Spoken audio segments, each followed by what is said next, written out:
Hello. अरे का ये करे जा कैसन फोन चाप चालू हो भरवे। अरे कुछ ना ठीक बा ये राजा जी।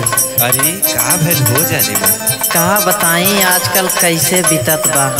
अरे ऐसन का आई गेले पत्ती की ना बीतत हो। सुना बा। माघ बीतल पूस बीतल बीतल अगहनवा।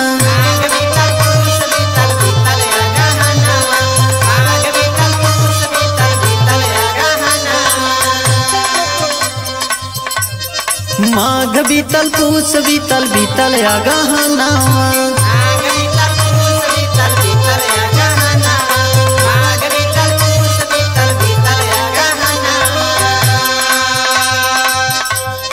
आई जैता घरे राजा जाड़ा के महीनावा। माघ बीतल पूस बीतल बीतल अगहनवा।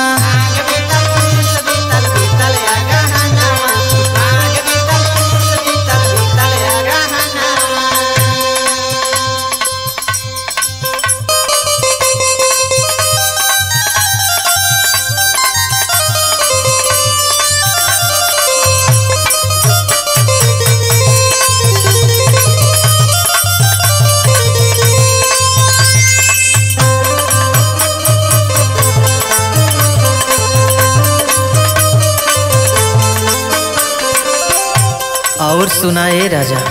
सुनावा ये हमार जान। 12 महीना राजा करबा कमाई। मारा ताटे पाला काम कर न रजाई। मारा ताटे पाला काम करे न रजाई। मारा ताटे पाला काम करे न रजाई। 12 महीना राजा करबा कमाई। मारा ताटे पाला काम करे न रजाई।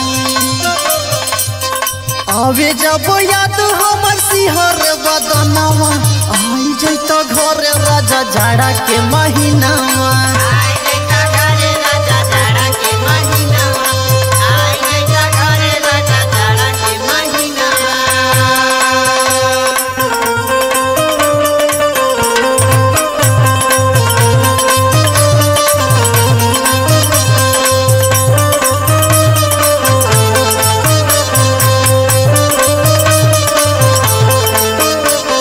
ए राजा का हो तू हमरे फीलिंग के काहे ना बुझता रहो।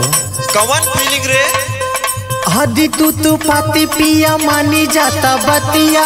कटे जाला दिन बाकी कटे नहीं रतिया। कटे जाला दिन बाकी कटे नहीं रतिया। कटे जाला दिन बाकी कटे नहीं रतिया।